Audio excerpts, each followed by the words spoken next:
Hello everyone, this is me Selena, welcoming you to my channel once again. Today we will be discussing MCQs based on B.Ed second year course 205 History. This will be a video based on Unit 1 of this course, Civilization, Revolutions and Progress of Maharashtra.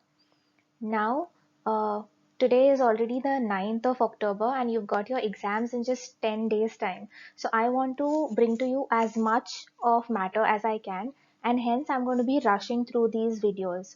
Today I'm sending you Unit 1. I will try to cover up Unit 2, 3 and 4 in the same video, and then I will try to bring to you 203 as well. So please have a little patience with me. I will make these videos as fast as I can. Thank you. Let's begin. Question 1. Harappan civilization was earlier called dash. Option A Sumerian civilization, option B Indus Valley civilization, option C Mohenjo-daro civilization, or option D none of the above. The correct answer is Indus Valley civilization. Question 2. The site of Harappa was set up on the banks of which river? Option A Indus, option B Tapi, option C Ravi, or option D Saraswati. So the correct answer would be option C Ravi. Like this, other questions can be asked, such as Mohenjo-daro civilization is set up on the banks of which river? So that would be Indus. Similarly, all the important sites that were discovered like Kalibanga or Rakhigari, all these sites you need to know which river, near which river they are based. Question 3. The Harappan civilization was a dash. Option A urban civilization, option B rural civilization, option C agricultural civilization, or none of the above. Correct answer is urban civilization. This you get to see from the way they planned their homes, their city, their drainage system, etc. Which site of Harappan civilization was in Maharashtra? Option A Lothal, option B Daimabad, option C Manda, option D Dholavira. Correct answer is option B Daimabad. Similar questions can be asked about other regions as well, like Lothal is in Gujarat, Manda will be in Jammu Kashmir, Dholavira in Gujarat. Question 5. What indicates that the priests controlled the economy of Mohenjo-daro city? Option A. The texts written in those times, the proximity of the place of worship, the great bath and the granary. Option C. The palace of the priests decorated with jewels and precious metal. Or option D. None of the above. Correct answer would be option B. Question 6. At which site can we trace the early phase of the Harappan civilization? Option A Mohenjo-daro, option B Harappa, option C Kalibangan, or option D Lothal. Now this civilization is divided into three parts, that is the early Harappan phase, mature Harappan phase and late Harappan phase. Please make a note of all the dates. In the area of Kalibangan, which is in Rajasthan, in this site you can trace the early phases of this particular civilization. So that's the correct answer. Question 7. Latest discovered Harappan site. Option A Dholavira, option B Daimabad, option C Rakhigari, or option D Manda. So the correct answer is option C Rakhigari. This site is located in Haryana, and it was discovered recently, like in the 1970s. Question 8. Biggest site of the Harappan civilization. Option A Rakhigari, option B Dholavira, option C Harappa, or option D Kalibangan. Earlier, Mohenjo-daro, which extends about 300 hectares, was the largest site, but after they discovered two additional mounds, the total area of Rakhigari was calculated to be 350 hectares. Hence, now this is the biggest Harappan site. Question 9. The Great Bath was discovered on which site? This question we have already solved in that question, the priest question, where we saw that the Great Bath, the granary, and the place of worship were all in close proximity. So this was in Mohenjo-daro. Now let's move to the Vedic period. The Vedic period is divided into two, early Vedic period and later Vedic period. Question 10. The early Vedic period stretches from dash to dash. Option A 1200 to 800 BC. Option B 1800 to 1200 BC. Option C 1500 to 1200 BC, or other. Correct answer is 1500 to 1200 BC, and the later Vedic stage will be 1200 to 600 BC. Question 11. The early Aryans were dash. Option A, urban and agriculturalist. Option B, rural and agriculturalist. Option C, nomadic and pastoralist. And option D, none of the above. Now, unlike the Harappan people, early Aryans were nomadic and they were pastoralists. That means they used to herd animals such as cattle, sheep, goats, and probably other animals also like horses and camel and stuff. Question 12. The king was all powerful and mightiest of all early Aryans. Opinion. True, false, maybe, I don't know. Now, when they are talking about early Aryans, this statement is going to be false. But when they talk about later Vedic stage, then the situation will be a little different. Now, over here, during the early stage, the king had to share his power with the priest, with the warrior staff, with the general people. So he was not the mightiest. In fact, he was reliant on all these people for his daily resources and money and everything. They used to give him all these in the form of gift. It was all voluntary. So he was not the mightiest. Question 13.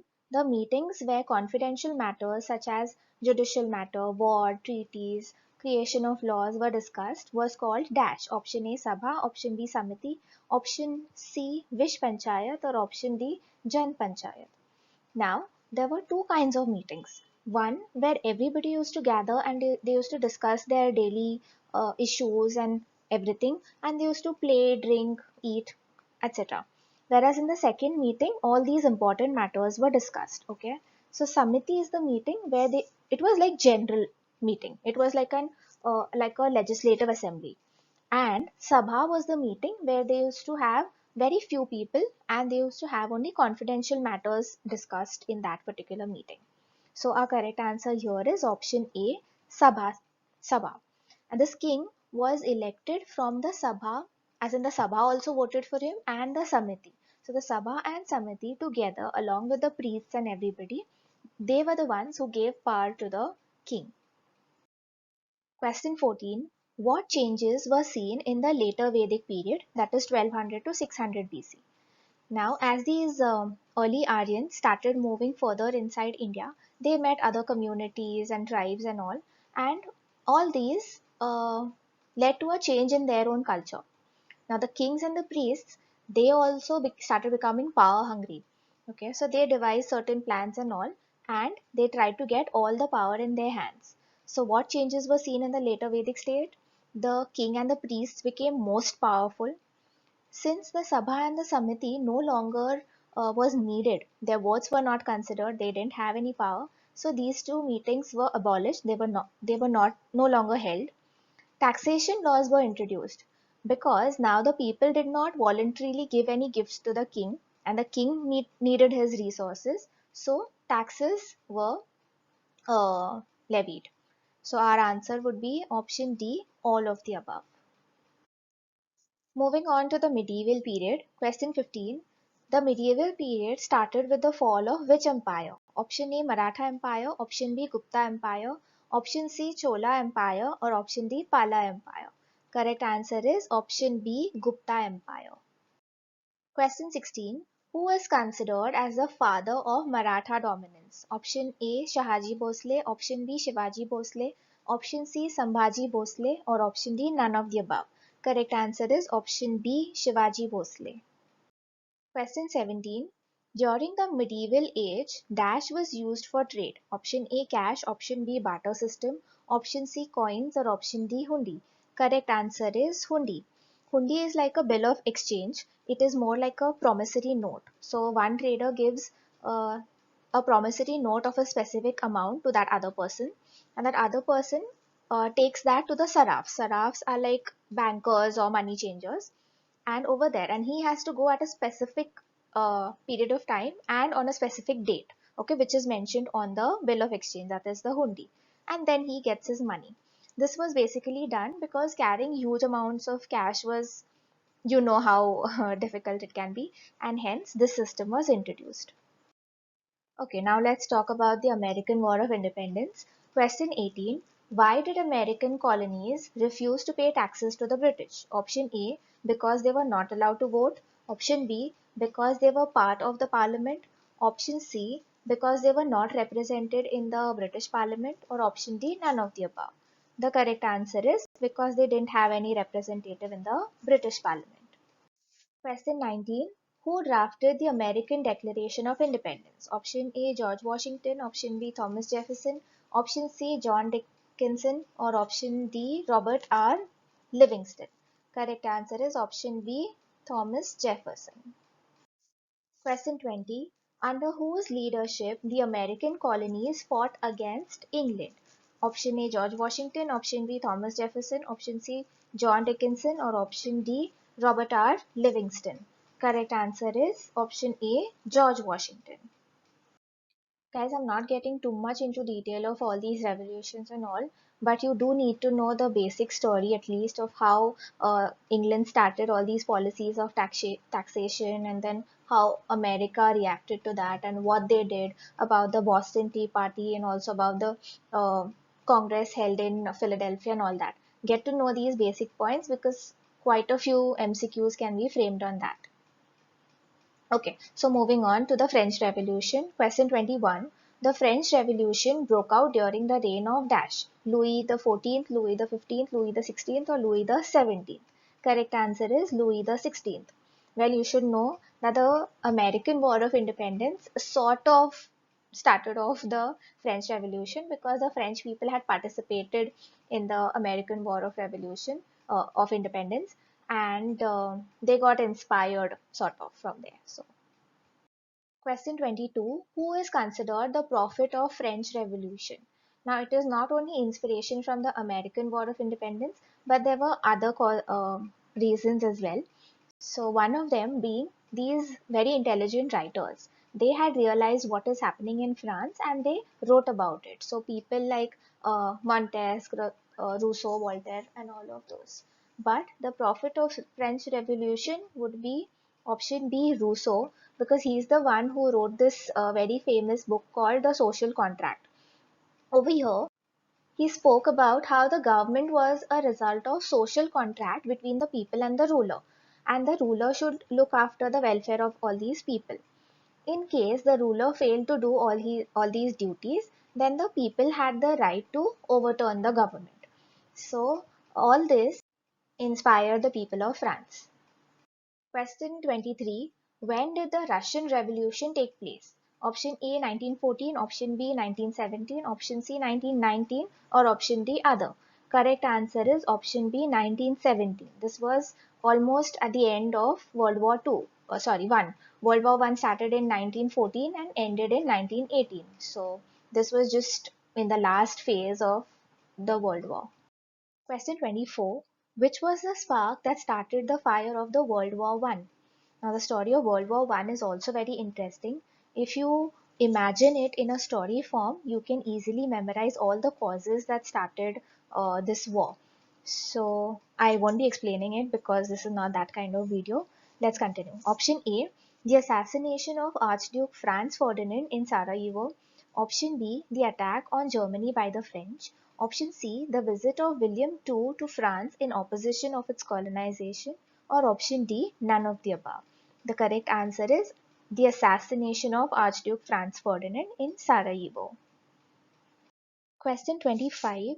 Who assassinated Archduke Franz Ferdinand? Option A, Gavrilo Princip. Option B, Augusta Freilium. Option C, Francisco Brina. Or option D, Gaius Rones. Correct answer is option A, Gavrilo Princip. He was a member of this terrorist organization of Serbia. The name of that organization was Black Hand. Question 26. Which of the following was not a factor resulting in World War One? As I told you, you need to remember the story to solve questions such as this. Option A, Triple Alliance.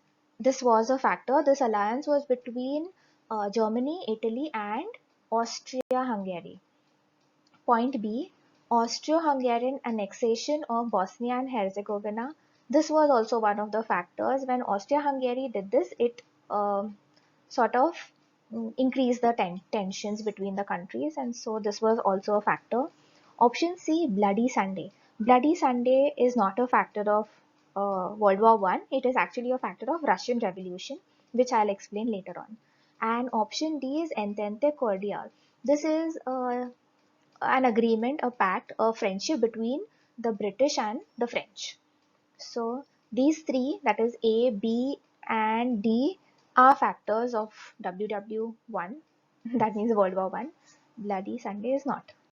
Question 27. What was Bloody Sunday? The British Army opened fire on Native Americans in Massachusetts, blaming them for the Tea Party. Option B. The Tsar's soldiers opened fire on a large number of workers marching to present a petition. Option C. The underprivileged of France painted the city of Tale red to rebel against the monarch. Option D. None of the above. As I told you before, Bloody Sunday is a part of uh, the Russian history. So option B would be our correct answer.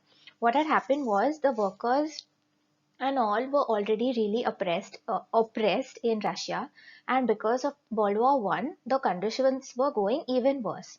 So all these workers and peasants, led by a priest, they were marching towards the Winter Palace in St. Petersburg to meet the Tsar, that is Nicholas II, and give him a petition which stated that they needed better working conditions and proper timings and a few changes in the political part of the country and so.